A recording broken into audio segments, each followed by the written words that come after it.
Bonjour Jean-Paul, tu es ici l'apiculteur ici de Honk. Normalement, oui. Ouais, maintenant ça fait un peu plus d'un an. Oui. Et explique-moi un petit peu comment est venue cette passion des abeilles. Ah, juste en regardant la télévision, j'ai vu des abeilles et je suis tombé amoureux. Et alors j'ai commencé tout de suite à suivre une formation. Et puis je me suis lancé tout seul. Et la formation, ça consiste? À suivre des cours pour débuter, parce que comme on ne connaît pas les apiculteurs dans sa région, on essaye de trouver un autre moyen. Et donc on suit une formation qui est subventionnée par la région wallonne. On s'inscrit et puis c'est parti.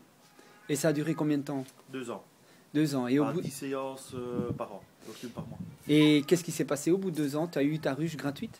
J'ai eu ma ruche gratuite, enfin subventionnée, j'ai dû juste mettre une quote-part de 20 euros. Oui, c'est ici, c'est cette ruche-là que la région wallonne t'a offert. Ouais. Avec les abeilles aussi? Non, sans les abeilles. Explique-moi un petit peu, ici tu es installé ta ruche ici à Honk dans un endroit tranquille. Voilà, dans un petit sous-bois. Et voilà, j'ai demandé à la personne et elle était d'accord. Donc, Et qu'est-ce qui s'est passé dès la première année directement? ils ont produit du miel. Et puis. T'en as pris du miel? T'as pris du miel? Un petit peu, ouais. Et t'as pu constater qu'elles étaient en train de mourir? Ouais. Petit à petit, de moins en moins d'abeilles. La cause, on ne sait pas. Elles ont été nourries, elles ont été traitées contre le varroa. On n'a pas encore le frelon asiatique. Donc, Et tu as été étonné, tu pensais que ça pourrait arriver si vite déjà? non, je pensais au moins passer une année. Et la reine, elle avait combien de temps déjà? Elle avait un an? La reine, c'était une année, ouais, de l'année passée, de 2000, Ah ouais, elle était... 2013. Une reine de 2013, ouais. Et tu sais un petit peu nous ouvrir, ça s'est passé quand, quand tu as pu constater que la ruche était morte? Déjà la grappe était beaucoup plus petite fin décembre et début janvier, elle a passé l'arme à gauche. Voilà, il y a ici quelqu'un qui est venu traiter ta ruche. Tu vas un petit peu nous montrer. Alors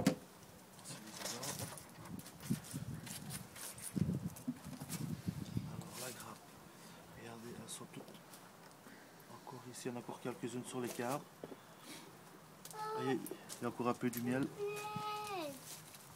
Elles sont mortes. Il y a encore du pollen. Ici aussi.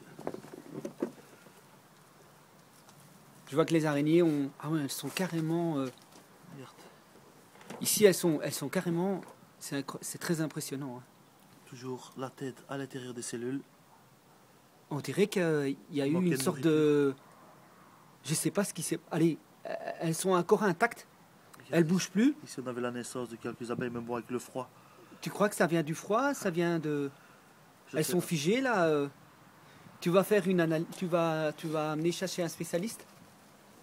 Je n'en connais pas, sinon je veux bien l'amener chez un spécialiste, mais... Peut-être au club de Marseille ici. Ouais, je vais trouver Marcel.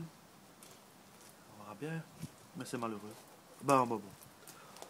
On va pas se laisser abattre, on va recommencer à l'année. Ici, une petite question. Qu'est-ce que représente cette image pour toi? La vérité. Bien, on va peut-être...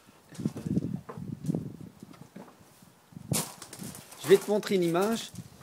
Elle signifie bien ce que ça veut dire. Hein. Tu crois que ça peut venir de là aussi? Ça peut venir de là aussi, ouais.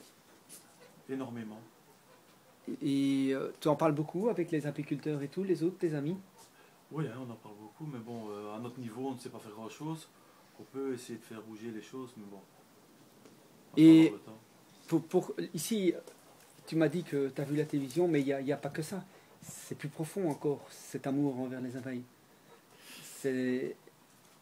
Bon, ça je ne saurais pas te répondre. Non, il n'y a pas quelque chose de magique qui t'a...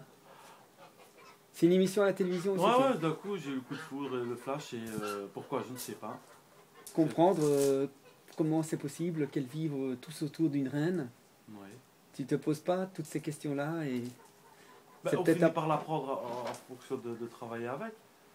Et, Maintenant, qu'est-ce que tu vas faire maintenant? Tu vas vider... Maintenant, je vais vider la ruche, la désinfecter. Tu vas jeter tous les cadres maintenant? Non, à la limite, peut-être récupérer la cire pour à la limite faire des bougies. Essayer avec les enfants de faire des bougies. Maintenant, le risque, c'est que maintenant, il peut avoir peut-être une maladie là-dedans. Oui, c'est pour ça qu'il faut le désinfecter. Hein. Ouais. Maintenant, Peut-être, souvent, on brûle tout et après, on remet des nouveaux cadres, non? Avant de brûler, normalement, enfin, on peut récupérer la cire. Ah ouais. Juste pour faire des bougies, parce que les cadres de corps, ça ne sert qu'à faire des bougies. Et maintenant, ici, tu as acheté. Qu'est-ce qui va se passer? Tu vas acheter un nouveau essaim.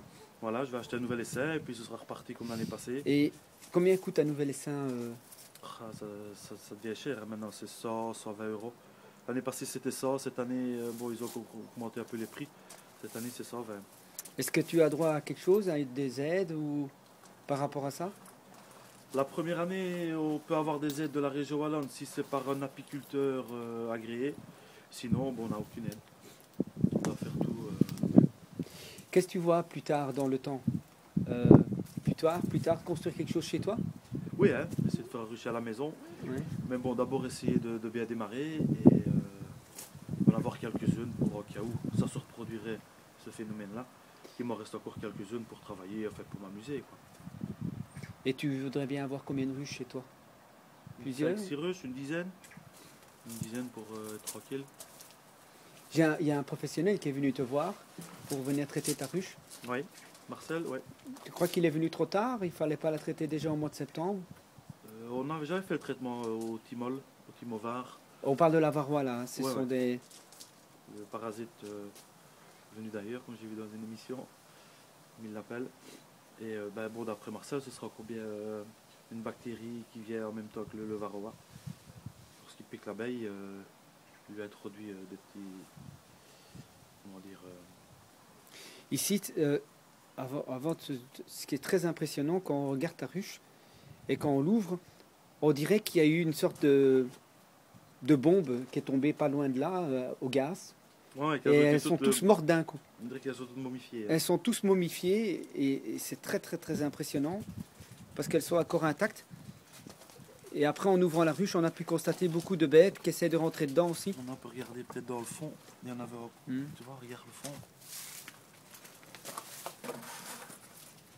Ah oui, il y en a des milliers. Tout est là-dedans. Ouais, on les voit bien dans le fond là. Voilà, écoute, courage pour merci. courage, ça va aller. Hein. courage pour Merci. l'année 2014. Merci beaucoup. Merci pour ce petit témoignage, De rien. Jean-Paul, et merci beaucoup. De rien.